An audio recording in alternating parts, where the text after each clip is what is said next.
அம்பலத்தை அம்பு கொண்டு அசங்கென்றால் அசங்குமோ கம்பமற்ற பார்க்கடல் கலங்கென்றால் கலங்குமோ இன்பமற்ற யோகியை இருளும் வந்து அணுகுமோ செம்பொன்னம்பலத்துளே தெளிந்ததே சிவாயமே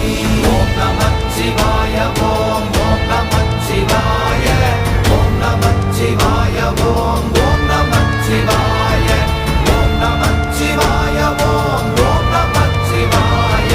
ஓம் நமச்சிவாய ஓம் ஓம் நமச்சிவாய அவ்வெனும் எழுத்தினால் அகண்டம் ஏழுமாகினாய் உவ்வெனும் எழுத்தினால் உருத்தரித்து நின்றனை மவ்வெனும் எழுத்தினால் மயங்கினார்கள் வையகம் அவ்வும் உவ்வும் அவ்வுமாய் அமர்ந்ததே சிவாயமே ஓம் நமச்சிவாய